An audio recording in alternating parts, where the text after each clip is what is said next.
Entre Sarah, Calvin et Rachel, l'affrontement est permanent. Ces trois frères et sœurs se jalousent et se bagarrent. Sophia, leur maman, ne sait plus comment se sortir de cette situation de violence qui s'est installée petit à petit au sein de son foyer depuis plus d'1 an. Bon tiens, je te donne cela. À 8 ans, Calvin est l'aîné de la famille. Il aime commander ses petites sœurs et asseoir son autorité par la force. Sarah, la cadette, est la plus sensible de la fratrie. À 6 ans, elle est très envieuse. Quant à la petite, Rachel, âgée de 4 ans, elle reste constamment collée à sa mère. Elle voudrait la garder pour elle seule. Arrête, hein, t'as pas voulu jouer avec elle alors, tu me laisses. Dans ce contexte, il est difficile de faire régner l'harmonie. Calme-toi. Vendredi, midi, les enfants viennent tout juste de finir de déjeuner. Ils se préparent à aller à l'école. Mais voilà, un des deux grands a volé les bonbons de Rachel. Je veux savoir qui c'est qui l'a pris l'autre. Prends-moi-le d'abord. Non, c'est pas moi.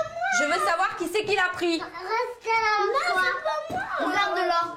Et pourquoi tu t'énerves comme ça? Mais parce que c'est pas moi. Pour savoir qui a pris les bonbons, Sophia décide d'aller fouiller dans les affaires de ses enfants. Donne-le-moi, je veux savoir qui c'est qui l'a pris. C'est tout. Mais c'est pas moi. Tiens. Non. Non, il y en avait 3. J'achète par 3 les chewing-gums. Vous êtes 3, il faut en acheter 3, non? Ne rigole pas, Calvin, je t'en mettrai. Alors si tu rigoles, ça veut dire que c'est toi qui l'as pris. Toi, je vais te prendre ça. La maman utilise un moyen de pression efficace pour obtenir la vérité. Elle confisque les jouets de Calvin et Sarah. Calvin? Oui. Tu veux le récupérer, ton camion? Alors, je veux savoir si c'est qui c'est qui a pris le malabar. C'est pas moi. C'est qui l'a pris? C'est moi. Bon, ben voilà, alors tiens. Je suis toujours toute la journée en train de faire la guerre avec eux. Toute la journée, pour rien, pour n'importe quoi. Ça me saoule, moi. Maman, je peux aller ouvrir le portail. Direction l'école. Sophia explique la mésentente de ses enfants par l'absence trop longue de leur père. Xavier, le papa, est chauffeur routier. Il travaille souvent à l'étranger et ne rentre chez lui que le week-end. Les petits supportent de moins en moins bien cet éloignement. Une carence affective qui, selon la maman, agit sur leur comportement. Avant, il me le réclamait qu'à partir du jeudi, donc ça allait très bien parce que le papa rentre le vendredi ou le samedi, donc il n'y avait pas long à attendre.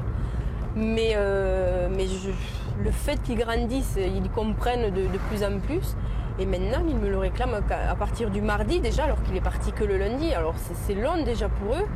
Et c'est vrai que moi, je ne sais pas comment faire parce que c'est... Je sais pas. Ça me fatigue, moi j'en ai... S'il y avait que moi, je partirais, je lâcherais tout. Mais bon, j'aime mes gosses, alors je tiens pour eux. Seule satisfaction pour elle, à l'école, ses enfants sont sages et sérieux. Oh, hé mais tu les laisses, ça, écoute, là. Putain, vite, Cet après-midi, Sophia reste à la maison avec Rachel. Alors quand on est toutes les deux, on est tranquilles toutes les deux, hein. La mère de famille retrouve enfin le sourire. Avec maman, tranquille, hein. Un des rares moments de détente que s'octroie Sophia dans la journée, regarder son feuilleton préféré à la télévision. Pourtant, alors que tout est calme, elle ne parvient pas à se détendre. En fait, tellement que je suis stressée, je suis toujours... dès que j'ai un instant comme là de pas... Je suis toujours avec un chiffon ou quoi, en train de tourner tellement que je suis stressée. Comment tu joues alors? L'heure tourne et Sophia appréhende déjà le retour de ses enfants. Mais je sais pas. Je vais pas tarder à aller chercher les petits à l'école. Je commence à stresser parce que je sais comment ça se passe à chaque fois et ça me gave. Donc on va aller les chercher. En général, dès que je les sors de l'école, même pas monter dans la voiture, ça commence à se disputer. Maman, Sarah m'a dit quoi? 16h30, Sophia a récupéré ses enfants à la sortie de l'école. Pour Calvin et Sarah, les hostilités reprennent. La cause de leur querelle est assez vague. Il semblerait que Calvin accuse sa sœur de lui avoir volé son porte-monnaie. Alors, il la frappe.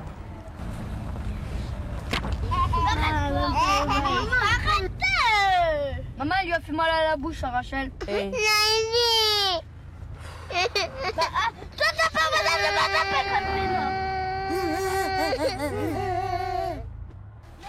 Là, tu me fais tes devoirs. Non. Le ton est donné, les enfants sont agités, et pourtant, il faut faire les devoirs. Il peut dire qu'il monte. Maman, Calvin ne peut pas faire ses devoirs. Calvin! Tu sais, j'ai eu une écriture. Maman, elle joue à l'ordinateur, Rachel. Dénonciation, rivalité et mauvaise foi entre frères et sœurs, on ne se fait pas de cadeaux. Est-ce qu'elle a des devoirs à faire? Et lorsque Sophia se penche sur un de ses enfants pour l'aider, les deux autres accourent aussitôt. Sarah et Rachel veulent captiver l'attention de leur mère. Non, mais attends, s'il te plaît, je t'allume la lumière et tu y vas toute seule. Maîtresse, elle a dit au stylo, mais moi... Sarah ne veut pas finir son exercice. Sa mère la réprimande. L'enfant s'énerve, elle s'en prend alors à sa petite sœur. Oh, et c'est pas un trait qui va, hein? mais prends mes fleurs, te chante, pétasse. Mais je rêvais la trousse, la règle, putain de... Sarah devient alors hystérique. Pas fini. Mais dépêche-toi, d'ailleurs. Maman, je m'arrête. Prête-la lui 2 minutes, hein? Non, Et pourquoi? Laisse-lui laisser. T'as fini? Tu chantes, hein? Tu me touches. Je dis, j'arrive pas. Et tu laisses là, je te claque. Sophia tente d'imposer des limites, mais elle n'agit pas. Comme toujours, elle capitule. Je te dis pas de lire, je te dis pas de lire. Eh, ça je veux pas. Bah. Mais fuis-toi, Sarah, si je te chope, tu vas voir. Vilaine, va. Non. T'es pas belle. Non. Les deux sœurs se disputent toujours. Entre Rachel et Sarah, c'est un coup donné pour un coup reçu. C'est Sarah. Pourquoi t'as fait mal à ta sœur, toi? Parce que quoi? Arrête de Elle arrête pas de pleurer. Mais c'est à qui elle a tapé? C'est à toi ou c'est à moi? Finalement, c'est Sarah, la grande sœur, qui aura le dernier mot. Ils sont toujours en train de se disputer, de se battre, de s'insulter. Toutes les 5 minutes, pratiquement, ils peuvent pas s'empêcher, en fait. Dès qu'il y en a un qui est tranquille, il faut qu'il aille embêter l'autre. Et c'est ça, quoi. Donc, c'est ça qui me gêne chez eux. En dépit des apparences, à la maison, les règles sont strictes. Et on se lève pas, on dort. Il est 19h30, les enfants sont couchés. Ce soir encore, Sophia ne dérogera pas à la règle. Arrête! Pour la maman, la journée est loin d'être terminée. Là, ça va faire que m'appeler pour que je monte, que je redescende, ou alors ils vont descendre. Ça va être ça pendant 1 heure. Tous les soirs, c'est le même cinéma. Il y en avoir un qui va descendre, là, c'est possible. Qu'est-ce que tu fais, là? Viens. Non, je viens pas, je t'ai déjà monté. Hé, t'es un bobo. Oui, mais laisse-le, mon bobo, ça fait rien. Monte au lit. Viens. Non, je monte pas. Ça y est! Non, arrêtez un peu! Ça y est? Ça m'étonnerait, mais bon, on peut toujours espérer. Il faudra attendre 1 heure pour que les petits s'endorment.